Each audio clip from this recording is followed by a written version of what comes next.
અને આ ભાગવતજી પધરાવવા એટલે, આ માથે ભાગવતજીને લઈને શોભાયાત્રા કરવી એટલે એનો સંકેત એ છે કે હવે જીવનમાં પગલું ઉપાડીશ યા ચાલીશ તો માથે જેને પધરાવે એવા ભાગવતજીએ જે માર્ગ બતાવ્યો છે એ માર્ગ ઉપર હવે હું ચાલીશ.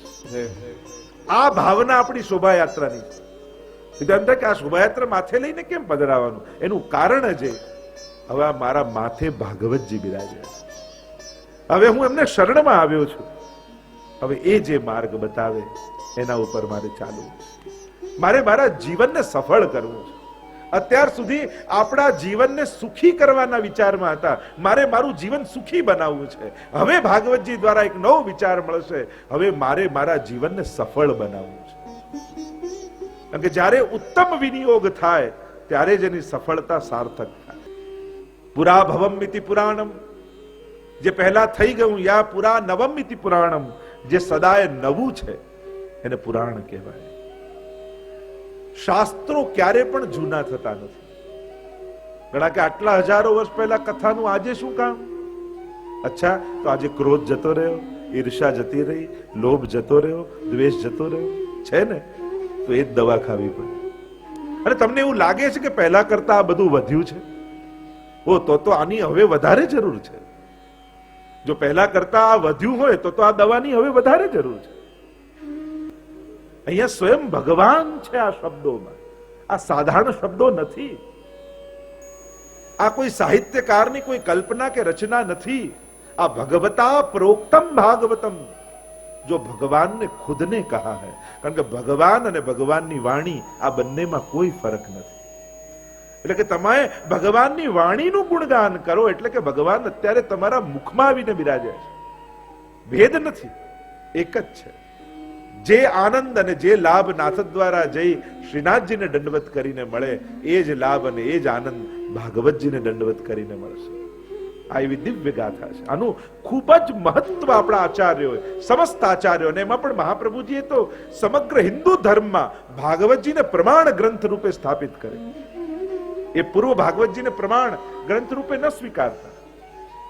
મહાપ્રભુજીની આ દેન છે કે એમણે ભાગવતજીને પ્રમાણ ગ્રંથ રૂપે સ્વીકૃત કરાવે. કારણ કે જે વાત વેદમાં છે એ જ ગીતાજીમાં છે, એ જ બ્રહ્મસૂત્રમાં છે અને એનો જ વિસ્તાર શ્રીમદ ભાગવતજીમાં છે. 7 પ્રકારે મહાપ્રભુજી અર્થ ભાગવતજીના કર્યા. શાસ્ત્રે સ્કંધે પ્રકરણે અધ્યાયે વાક્યે પદેક્ષરે એકાર્થ સપ્તદા જાનન અવિરોધેન મુચ્યતે. ભાગવતાર્થ પ્રકરણ અને સુબોધિનીજી આ બંનેમાં 7 પ્રકારથી મહાપ્રભુજી ભાગવતજીને સમજાવ્યું છે. અને એને આધારમાં રાખી અને આપણે 7 દિવસ સુધી ભાગવતજીના રસપાન કરવાના છે. શ્રીમદ ભાગવતજીમાં એવો ક્રમ હોય છે કે સૌથી પહેલા પદ્મ પુરાણને અંતર્ગત 6 અધ્યાયમાં જે મહાત્મ્યની કથા છે એનું ગાન કરવામાં આવે. કારણ કે મહાત્મ્ય સમજાય ને તો જ વ્યવહાર અને વિનિયોગનો વિવેક આવે. જે વસ્તુની મહત્તા જ તમારા હૃદયમાં નથી, એ મહાન હોવા છતાંય એની મહાનતાનો, એની દિવ્યતાનો તમે લાભ નથી લઈ શકતા. કારણ કે એની મહત્તાથી તમે અજાણ છો. અને એટલા માટે મહાત્મ્યની ગાથા કહેવામાં આવે. કહેતા ને એક ધોબી હતો ને એ રોજ કપડા ધોવા આવતો, એટલે સંત પાસે પારસમણી હતો અને એને ધોબીને આપ્યું ને કહ્યું, એને થયું કે આ ગરીબ છે તો આ પારસમણી આપું, સુખી થઈ જાય. આપીને નીકળી ગયા અને પાછા વર્ષ થયું અને પાછા આવ્યા. ધોબી પાછો કપડા ધોવા આવેલો. પૂછ્યું કે મેં તને પેલો મણી, અરે બહુ સારો, અરે નાવામાં એટલો કામ લાગતો, રોજ ઘસી ઘસીને નાવું છું. અરે પારસમણી છે, સોના લોખંડને અડાડે તો સોનું બનાવી દે. ધોબીએ કહ્યું આપતા પહેલા કહેવું જોઈએ ને. તમે મહાત્મ્ય ન કહ્યું તો એનો શું ઉપયોગ કરવો એનાથી અજાણ રહ્યો. અને એટલા માટે શ્રીમદ ભાગવતજીના મહાત્મ્યને ગાવામાં આવે છે 6 અધ્યાયમાં. प्रवेश करिए महात्म्य की कथा में। पहले ही श्लोक में व्यास जी ने मंगलाचरण किया है। मंगल आचरण वही मंगलाचरण है। और मंगल रूप है कौन? मंगलम भगवान विष्णु मंगलम गरुड़ध्वज। इस विश्व में मंगल रूप कोई जो है तो वह परमात्मा है, परमात्मा का नाम है। અને એટલા માટે તમે જો તમારું મંગલ ઈચ્છતા હો તો ભગવાનના નામનો આશ્રય જરૂર કરજો. એનાથી જ તમારું મંગલ થઈ જશે. જ્યારે કોઈ પણ કાર્ય કરવા જાઓ, એમ બને તો આ 5 વાર દિવસમાં ભગવત નામ, ભગવત સ્મરણ જરૂર કરો. આંખ ખુલે જાગો ત્યારે 3 વાર અષ્ટાક્ષર બોલી. આ તમારા દિવસનું મંગલાચરણ છે. કોળીઓ પહેલો મોઢામાં મૂકો ત્યારે ઠાકોરજીને યાદ કરી 3 વાર અષ્ટાક્ષર બોલી પછી મૂકો. આ તમારું મંગલાચરણ છે. ઘરમાં કામ માટે બહાર જતા હો ઘરથી અને ડગલું પહેલા બહાર મૂકો ત્યારે ઠાકોરજીને 3 વાર યાદ કરીને પછી નીકળો. કામમાંથી પાછા ઘરે આવો અને પ્રવેશ કરતા હો ત્યારે 3 વાર ઠાકોરજીને યાદ કરીને ઘરમાં પ્રવેશો. ઘર પણ તીર્થ છે. આપણે કહીએ દુનિયાનો છેડો ઘર. ગમે તે કોઈ પણ તીર્થોમાં રહી આવો, અઠવાડિયું, 10 દિવસ, 15 દિવસ ગમશે, પછી તો ત્યાંય દોષો દેખાવા લાગશે. અહીંયા બરાબર નથી, પેલા આમ બરાબર નથી. એટલે જેનું મન ઘરે ભગવાનમાં નથી લાગતું ને, એનું દુનિયાના કોઈ ખૂણે લાગવાનું નથી. એટલા માટે ઘરમાં પ્રવેશ કરો તો એવી પવિત્રતા અને એવો ભાવ સાથે જાણે મંદિરમાં પ્રવેશ કરી રહ્યા છે. અને છેલ્લે રાતના સુવા જાઓ, આંખો બંધ થતી હોય ત્યારે ઠાકોરજીને 3 વાર યાદ કરીને પછી આંખો બંધ કરો. આટલું તો થાય ને આપણા બધાથી. હવે આમાં કોઈ સંસ્કૃત શીખવાની જરૂર છે? આમાં કોઈ રાગ શીખવાની જરૂર છે? આમાં કોઈ ગ્રંથો ભણવાની જરૂર છે? આટલું થાય કે નહીં થાય ને? જો હા પાડી જો તમે બધા ભાગવતજીની આગળ. એટલે આજથી શરૂ. ખાસ યુવાનો માટે, ખાસ ભાઈઓ માટે, બહુ જે વ્યસ્ત રહેતા હોય ને એમ કહેતા હોય કે અમે પાઠ કરવાનો ટાઈમ નથી, સેવા કરવાનો સમય નથી રહેતો, માળા ફેરવાનો સમય, ચલો વાંધો નહીં, તમારા માટે બીજા ઉપાયો આપીએ. એવું તો છે નહીં કે જે વધારે ટાઈમ આપે એ જ ભગવાનનો મોટો ભક્ત. મોટા ભક્ત વધારે ભગવાનને ટાઈમ આપવાથી થાય છે કે જે વધારે ટાઈમ આપતો હોય એ મોટો ભક્ત, જો ઓછો ટાઈમ આપે એ થોડો કમ ભક્ત, નાનો ભક્ત એમ હોય. સમય વધારે આપે એ મોટો નહીં, જે ભગવાનને મહત્તા વધારે આપે એ મોટો ભક્ત છે.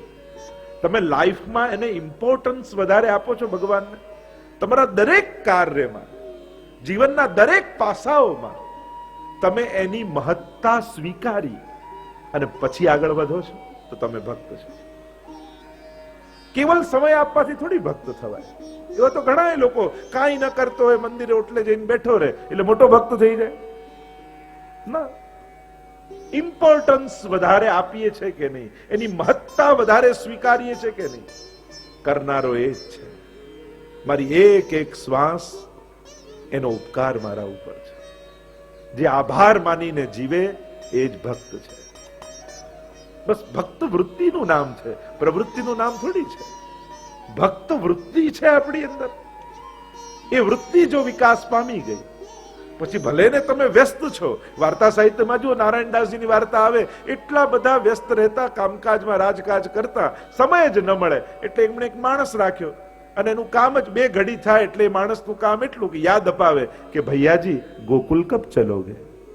અને આટલું સાંભળે મૂર્છિત થઈને પડી જાય, મનથી ગોકુલ પહોંચી જાય. રસ્તાઓ આપણે ગોતવાના છે, સંજોગો થઈ નથી જવાના. જે સંજોગોમાં રહીએ છે એ સંજોગોમાં ભગવાનને ગોતી લેવાની હોશિયારી વૈષ્ણવમાં હોવી જોઈએ. એ જ આપણી ચતુર. સોહી કુશલ દાસ પરમાનંદ જો હરિ સન્મુખ ધાઈ. કુશલ કોણ? કુશલ અને હોશિયાર એ જ છે જે લૌકિકમાં રહેતા રહેતા પણ ભગવાનને ગોતી લે, સંસારમાં રહેતા રહેતા પણ એનું સ્મરણ ન ચૂકે, એ જ હોશિયાર છે. આપણે સંસારમાં હોશિયાર એને માનીએ જે બીજાનું પડાવતા જેને આવડી જાય, બીજાને લપેટતા જેને આવડી જાય, બીજાને પટાવતા જેને આવડી જાય. આપણે કે આ દીકરો મારો બહુ હોશિયાર, અને જેને આ બધું ના આવડતું આ તો ભગવાનનો માણસ છે. એટલે ભગવાનનો માણસ પણ એને કહીએ કે જેનામાં કાંઈ આવડત ન હોય. તો ભગવાનનો માણસ અને કુશલ એ છે જ્યાં સંસાર અને લૌકિકતાની વચ્ચે રહેતા રહેતા પણ એવી ક્ષણો ગોતી લે જેમાં પ્રભુનું સ્મરણ થઈ શકે. એ ચતુરાઈ ભક્તમાં હોવી જોઈએ. સંસાર અનુકૂળતાઓ કરીને નહીં આપે, સંસારમાં અનુકૂળતાઓ તમારે કાઢી લેવાની. તો આમ મંગલાચરણ આ 5 પ્રકારથી કરવું. મંગલ આચરણ જીવનમાં મંગલ રૂપ નિધાન સાવરો, મંગલ રૂપ નિધાન. મંગલના નિધિ જ પરમાત્મા છે. અને એટલા માટે તમે તમારું શુભ ઈચ્છો છો, તમે તમારું મંગલ ઈચ્છો છો, તમારા જીવનમાં આનંદ ઈચ્છો છો, તો આ ત્રણેયનું મૂળ એ પરમાત્મા છે, એમ શાસ્ત્ર કહે છે. જો આ ઈચ્છતા હો તો એ જ્યાંથી પ્રાપ્ત થાય છે ત્યાં પહોંચી જાઓ, અને એ છે ઠાકોરજીના ચરણારવિંદ. તો મંગલાચરણમાં પ્રવેશ કરીએ. વ્યાસજી મંગલાચરણ કરતા, પ્રભુનું વંદન કરતા બોલ્યા, સચ્ચિદાનંદ રૂપાય વિશ્વોત્પત્યાદિ હેતવે તાપત્રય વિનાશાય શ્રી કૃષ્ણાય વયમ નમઃ. સચ્ચિદાનંદ રૂપાય. मंगलाचरण किया व्यास जी ने, प्रभु का स्वरूप, सामर्थ्य और स्वभाव तीनों का परिचय कराया. તમે જે પરમાત્માની કથા સાંભળવા જઈ રહ્યા છો એ કેવો છે, એનું સ્વરૂપ કેવું, સામર્થ્ય કેવું ને સ્વભાવ કેવો. કારણ કે પરિચય વગર પરિણય કેમ થાય? એટલે સૌથી પહેલા પરિચય કરાવે કે જે ભગવાનને ભજવાનું કહીએ છે, જેના શરણે જવાનું કહીએ છે, જેની કથા સાંભળવાનું કહીએ છે, એને તમે જાણો છો ખરા? એને તમે ઓળખો છો ખરા? કારણ કે તમારા ઈષ્ટને જ્યાં સુધી સર્વ સમર્થ નહીં જાણો ત્યાં સુધી એનામાં નિષ્ઠા નહીં આવે. એટલે પહેલા પરિચય કરાવે. સચ્ચિદાનંદ રૂપાય. રૂપાય સૌથી પહેલા કરાવે. આ કોઈ નિરાકાર બ્રહ્મની વાત નથી હો. રૂપાય આ તો એવો સુંદર પરમાત્મા છે કે જેને આંખો બંધ કરી, જેમાં મન ધ્યાન લગાડવું ન પડે, આંખો ખોલીને કેવલ એના મુખારવિંદ સામે જોઈ લો ને તોય મન એનું થઈ જાય. એવા રૂપ વાળા પરમાત્માની કથા છે. એટલે આંખો બંધ કરીને ક્યાંય કણકણમાં વ્યાપેલો ને આમ વ્યાપક છે ને વિરાટ છે એ ગોતવાની જરૂર નથી. એક લાલનનું સ્વરૂપ લઈ આવો અને એના મુખારવિંદ સામે જુઓ ને તોય મન એનું થઈ જાય. કરશતીતિ કૃષ્ણ, જે ખેંચે, આકર્ષે એ જ કૃષ્ણ છે. એવા રૂપ વાળા પરમાત્માની, પણ કેવું રૂપ? સતચિત અને આનંદ રૂપ. સત તત્વ એટલે ભૂ સત્તાયામ. પરમાત્મા આ ત્રણ તત્વના બનેલા છે, સત, ચિત અને આનંદ. સતતત્વ એટલે કણ કણમાં એનું અસ્તિત્વ છે, એ જ વ્યાપક છે. જો બ્રહ્માજીએ સર્જન સૃષ્ટિનું કર્યું અને ભગવાન પણ સર્જક છે, બંનેને સર્જક કયા છે, ફરક એટલો છે, ભગવાન આ બધું બન્યા છે અને બ્રહ્માજી આ બધું લઈને બનાવ્યું છે. આ બે સર્જનમાં ફરક. જેમ કુંભાર હોય, એ માટી, ચાકડો, લાકડી બધું ભેગું કરી વસ્તુ એને આપવામાં આવે ને પછી બનાવે, તો એ નિમિત્ત કારણ કહેવાય કુંભાર, અને માટી ઉપાદાન કારણ કહેવાય. આ બ્રહ્માજીનું સર્જન. પણ ભગવાનનું સર્જન કેવું? એકોહમ બહુશ્યામ પ્રજાય. પોતે જ માટી બને, પોતે જ ચાકડો બને, પોતે જ કુંભાર બને અને પોતે જ પોતાનું રૂપ બદલીને પ્રગટ થાય. આ જ અદ્વૈતવાદ છે. બે નહીં, એ જ અદ્વૈત. બનનારો ને બનાવનારો બંને એક જ છે. આ અદ્વૈતવાદ. સત તત્વ, આ સમગ્ર સત્તા પરમાત્માની છે. એટલે કોઈ કણ એવો નથી જ્યાં ભગવાન ન હોય, અરે ભગવાન જ કણ રૂપે છે. અને એટલા માટે એ તો બધે છે જ. ભગવાન દેખાય નહીં તો ભગવત્તા જુઓ. પહેલા 12 વાગ્યા હોય, કોઈ પૂછે સૂરજ ઉગી ગયો, તો બારીમાંથી બહાર જઈને ડોક્યું કરીને આકાશ સામે જોવાનું ન હોય, એનો પથરાયેલો પ્રકાશ જોઈને ખબર પડી જાય કે સૂરજ માથે આવી ગયો છે. એમ ભગવાન છે, એના માટે ક્યાંય મંદિરમાં ડોકિયા કરવાની જરૂર નથી. એની વ્યાપેલી ભગવત્તાને જોઈ લો તો એના પર ભરોસો જાગી જશે. એની ચારે બાજુ ફેલાયેલી જે ભગવત્તા છે કે આ ભગવાન સિવાય કોણ કરી શકે આ બધું? એક ટાકણીને જોઈને આપણે માનવા તૈયાર નથી થતા કે એમને એમ બની જાય. તો આટલું વિરાટ વ્યાપક એક આશ્ચર્ય દુનિયાનું. અરે કેવલ પોતાનો ચહેરો દરિશામાં જુઓ ને તોય તમને ભગવાન પર ભરોસો આવી જાય કે આવું ભગવાન સિવાય કોઈ ના ઘડી શક્યો. કેવું કનેક્શન, કેવી સમજદારી, કેવી દ્રષ્ટિ, કેવી આંખો, કેવા પગ, કેવા હાથ, કેવું હૃદય, કેવી બુદ્ધિ. આજે પણ વૈજ્ઞાનિકો માટે સૌથી મોટું આશ્ચર્ય હ્યુમન બોડી છે. સૌથી મોટું આશ્ચર્ય. ગમે તેટલે તમે કોમ્પ્યુટર ને મોબાઈલ ને ગમે તેટલી મોટી ટેકનોલોજી, એને જે બનાવનારી આવી બુદ્ધિ માણસની, એને ઉકેલ આજે પણ એક પ્રશ્નાર્થ બનેલું છે બધા માટે. દરેકના જવાબ એની ડોક્ટરો પાસે પણ નથી, વૈજ્ઞાનિકો પાસે પણ નથી. અને એટલા માટે વિજ્ઞાન એ ધર્મનું ઓપોઝિટ યા દુશ્મન નથી.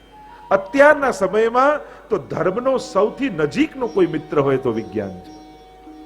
વિજ્ઞાને ધર્મ કેટલો સુગમ કરી આપ્યો આપણને. જો આજે આ કથા આસ્થાના માધ્યમથી ભારતમાં જશે અને જ્યારે જાન્યુઆરી એન્ડ આવશે તો America, England, world wide telecast આનું થશે. એટલે દુનિયામાં બેસેલા કરોડો લોકો આને જોશે. જો આ ધર્મને વિજ્ઞાનનો કેવો સાથ મળે. આ માઇક જુઓ ને, અહીંયા હું બોલું છું, છેક પાછલા વ્યક્તિ સુધી અવાજ જાય છે. ધર્મને વિજ્ઞાનનો કેવો સાથ મળે છે. એવો ઘણા પ્રકારથી આપણે ચર્ચા કરી શકાય. અત્યારના સમયમાં હવે આ બંને દુશ્મન નથી રહ્યા, બંને ગાઢ મિત્રો થઈ ગયા છે. અને આ બંનેને જોડીમાં જો સ્વીકાર કરો તો વધારે કલ્યાણકારી ધર્મ થઈ શકે એમ છે. જો મૂળ વાત કરી રહ્યો છું, સતતત્વ પરમાત્મા જ સર્વત્ર વ્યાપક છે. પરમાત્મામાં બીજું તત્વ છે ચિદ તત્વ, ચિતિ જ્ઞાને ચૈતન્યત્વ. આ ચિત તત્વ પરમાત્માનું છે. જ્યાં જ્યાં ચૈતન્યત્વ દેખાય છે પરમાત્માનું છે. જ્યાં જ્યાં જ્ઞાન છે ત્યાં પરમાત્મા છે. પ્રભુ પોતે જ્ઞાન રૂપ છે. સત્યમ જ્ઞાન અનંતમ બ્રહ્મ, એમ શાસ્ત્રએ કહ્યું. પ્રભુ સર્વજ્ઞ છે, જીવ અલ્પજ્ઞ છે. આપણે ગમે તેટલું જાણીએ છતાં એની લિમિટેશન છે. પ્રભુના જ્ઞાનની બહાર આ વિશ્વનું કોઈ જ્ઞાન નથી. એ બધું જ જાણે છે, એને બધું જ ખબર છે. અને જે બધું જાણનારો છે એ તમારા હૃદયની પણ જાણે છે. એટલે એને ખબર જ છે કે તમને ક્યારે શું આપવું, એ તમારા દિલની જાણે છે. એટલે મહાપ્રભુજી કહે માંગવું નહીં, એને ખબર જ છે.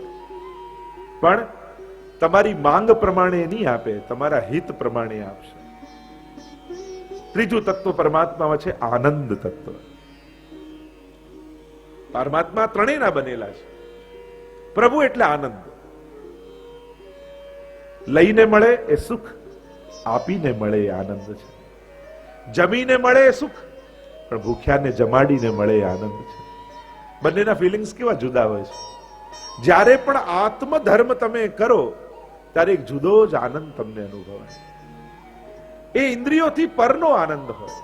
એમાં જે સંતોષ અને શાંતિ મળે ને એ બીજામાં ન હોય. કથા શ્રવણ કરીએ, સેવા કરીએ, કોઈને મદદ કરો, જ્યારે જ્યારે આત્મધર્મની કોઈ પણ વાત કરીએ. અને એટલે મને તો ઘણી વાર એમ થાય, આપણા કોઈ વખાણ કરે આપણા સ્વભાવના કે આપણા શરીરના કે આપણા ગુણોના, તો આપણને કેવો આનંદ થાય. વિચાર કરો તો જે દેહના વખાણ કરે તો આપણને ગુણ ગાય દેહના, તો આટલો આનંદ થાય, તો જે આપણા આત્માની ગુણગાન કરે તો એમાં કેવો આનંદ હશે. પણ જ્યારે સમજાય ને કે પરમાત્મા ને આત્મા બંને એક રૂપ છે, ત્યારે કોઈ પરમાત્માના ગુણગાન કરે ને તો આનંદ એવો લાગે જાણે મારી આત્માના ગુણગાન કોઈ કરી રહ્યું છે. માણસને ગમે તેટલા વખાણ કરો, એને ક્યારે થાક લાગે કે બસ બસ હવે નહીં. આપણે કહીએ ભલે એમ કે ના ના આવું તો કાંઈ નથી ને ભગવાનની કૃપા છે, અને એમ કૃપા છે એમ કહીને સ્વીકારી લે કે બધું છે. સ્વીકારી તો લઈએ ને, છે એમાં કઈ વાંધો નથી, ગમે ખરા. તો વિચાર કરો કે આ દેહના કોઈ ગુણગાન કરે તો આટલું ગમે, તો આત્માના ગુણગાન થઈ રહ્યા, પરમાત્માના ગુણગાન થઈ રહ્યા હોય ત્યારે પરમાત્માના જ્યારે જ્યારે ગુણગાન થાય ત્યારે એમ જાણવું મારી આત્માની પ્રશંસા થઈ રહી. આત્મનસ્તુ કામાય સર્વ પ્રિયમ ભવતી. કારણ કે એક જ આત્મા સર્વ વ્યાપ્ત છે. તો આનંદ તત્વ. અને એટલા માટે જ કહેવાય છે કે માણસ આખી જિંદગી સુખને ગોતે છે પણ આનંદને તો લઈને પેદા થાય છે. પરમાત્મા માટે પણ નંદ ઘેર આનંદ ભયો, આપણે એમ કહીએ છીએ. નંદના ઘરે આનંદનું પ્રાગટ્ય છે. તો આમ ત્રણ તત્વ પરમાત્મામાં, સત, ચિદ અને આનંદ, આ પરમાત્માનું રૂપ છે, રૂપાય. કારણ કે આપણે બધા કૃષ્ણ પ્રેમી ભક્તો, આપણે બધા વૈષ્ણવો, આપણે બધા પુષ્ટિ માર્ગી વૈષ્ણવો, આપણે બધા साकार ब्रह्मना उपासक છે. हम लोग कृष्ण की भक्ति करने वाले हैं, साकार ब्रह्म के उपासक हैं. हमने निराकार ने सर्व व्यापेलो ने દરેકના આત્મા રૂપે બિરાજતો હશે, પણ અમને પ્રેમ તો યશોદાના લાલન સાથે છે, અમને પ્રેમ તો રાધાના સ્વામી સાથે છે, અમને તો પ્રેમ એ અમારા ગોપોની સાથે છાક લીલા કરતા એ ઠાકોરજીમાં છે, અમને તો પ્રેમ એ ચુલ્લુ ભર છાછ માટે ગોપીઓને ત્યાં નાચતા ઠાકોરજીમાં છે, અમને તો એ ગાયોને લઈને વનમાં જ્યારે ચરાવવા જતો હોય અને એ પાછળ પાછળ ચાલતો હોય એવા કૃષ્ણ સાથે અમને પ્રેમ છે. અમે બધા કૃષ્ણ પ્રેમી લોકો છે.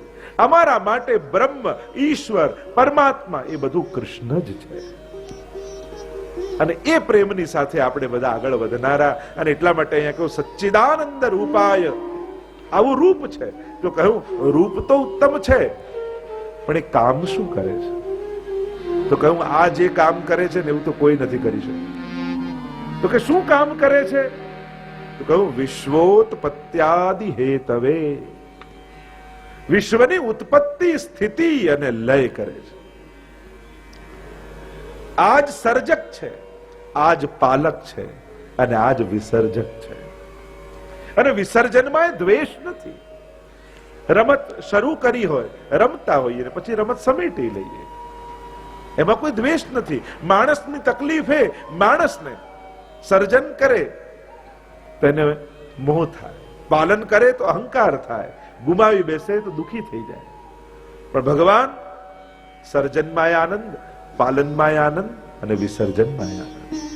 જેમ નાનકડું બાળક દરિયા કિનારે માટીથી ઘર બનાવતું હોય ત્યારે પણ આનંદ, ઘર બન્યા પછી રમતું હોય ત્યારે પણ આનંદ, અને કૂદકો મારી મારી ઘરને તોડતો હોય ત્યારે આનંદ છે.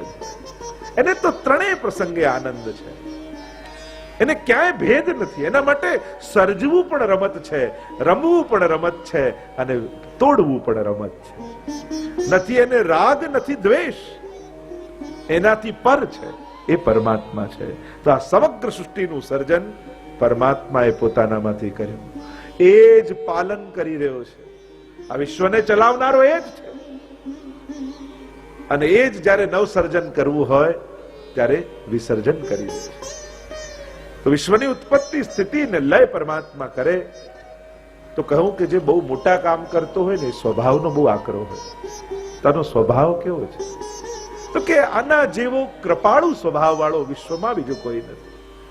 એનો સ્વભાવ બતાવતા કહ્યું તાપત્રય વિનાશાય. આ ત્રિવિધ તાપોને હરનારા પરમાત્મા છે. ત્રણે તાપોને હરી લે છે. આદિ ભૌતિક, આધ્યાત્મિક અને આદિ દૈવિક, ત્રણે પ્રકારના તાપોનું જે શમન કરનારા એ પરમાત્મા છે. અને એટલા માટે જીવનમાં જ્યારે પણ દુઃખ આવે ત્યારે એક ઉપાય ને એક જ ઔષધિ છે, પરમાત્માનો આશ્રય. કોઈ પણ પ્રકારનું સંકટ જીવનમાં આવ્યું, કારણ કે દુનિયાના લોકો મદદ કરી શકશે, સુખી નહીં કરી શકે. કોઈની પણ મદદથી ગેરંટી ના આપી શકે કે હવે તું સુખી થવા, હેલ્પ કરી શકે. સુખી કરનારા કેવળ પરમાત્મા છે. અને એટલા માટે પ્રણત ક્લેશ નાશાય ગોવિંદાય નમો નમઃ. એટલે જ કહ્યું પર ક્લેશના નાશક પરમાત્મા છે. અને આ જ અમોઘ ઔષધિ છે કે જ્યારે પણ પરમાત્માની શરણે તમે જાઓ ત્યારે બે હાથ જોડીને એ જ વિનંતી કરો કે પ્રભુ હું આપનો છું, આપના શરણે છું, અસમર્થ છું, પણ આપ સર્વ સમર્થ છો. પ્રભુ સર્વ સમર્થો હિ તતો નિશ્ચિત તતામ રજે.